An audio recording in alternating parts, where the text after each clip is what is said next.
Najua bahati nzuri ni kwamba sisi kila mchezaji wetu ni X factor. Kila mchezaji wa Simba unayemuona ni X factor. Kuanzia Kasali kwenda kwa Duchu. Ukija kwa Kibabage, ukija kwa Ture na Rushaini, Kagoma, ukienda kwa Ibrahim Jabar, ukienda kwa Alibasi, ukienda kwa Oura, ukienda kwa Bakari Msimu, ukisogea kwa Dumbia, ukisogea kila mchezaji wa Simba ni X factor. Kwa sisi sasa mbona unauliza mara mbili hapa kwa Dumbia na wewe? X factor tena sasa Dumbia amehama kwenye X kwenye Z factor.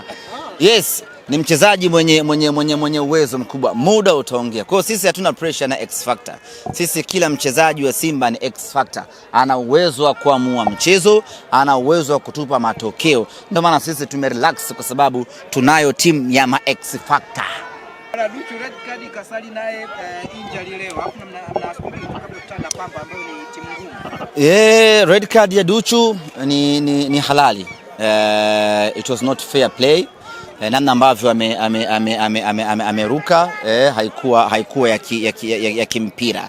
Kwa hiyo alikuwa anastahili kuonywa kwa adhabu, na sisi tunawasisitiza wachezaji wetu cheza tough game but not a rough game. Cheza mchezo wa kigumu lakini usicheze madhambi, kwa sababu madhambi yana hatari. Na sasa hivi kuna msaada wa video. Kwa hiyo hata kama tukio refa hajaliona bado ana uwezo wa kusaidiwa. Kwa hiyo utaadhibiwa tu unless timu pinzani iamue kuchuna.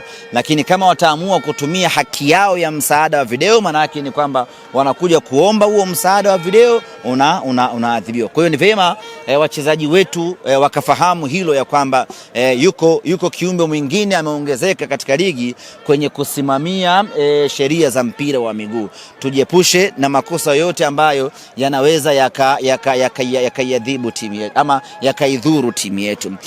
Ni pengo kumkosa Duchu kwenye mechi inayokuja dhidi ya Pamba, lakini hatuna mashaka kuna X factor nyingine inakuja hapo, ambayo ni Nathaniel Chilambo anakuja kuzima gap upande huo wa kulia. Yote kwa yote tunawahimiza wachezaji wetu kucheza mpira wa kiungwana.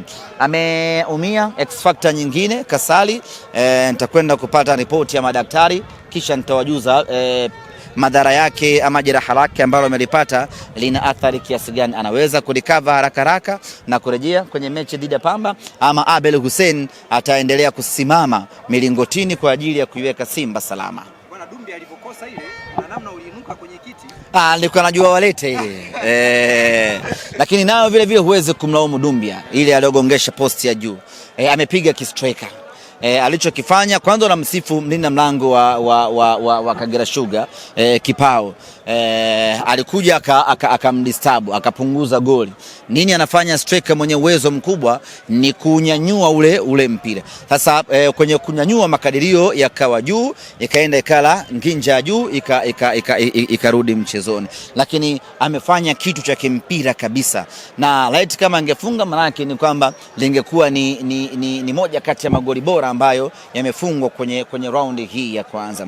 Anaendelea kuingia taratibu, anaendelea kupunguza pressure, anaendelea kujiamini.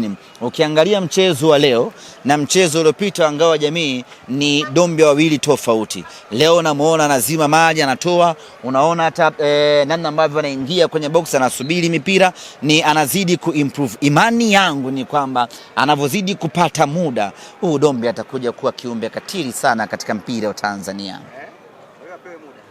Na sio mwingi sana. Hii sio kama shule ya msingi la kwanza mpaka la 7. Hii ni kama MEMKWA la kwanza mpaka la 4 umemaliza. Ndio Dumbia. Yaani ndani ya muda mfupi mno tutaanza kula mema ya Ibrahim Dumbia.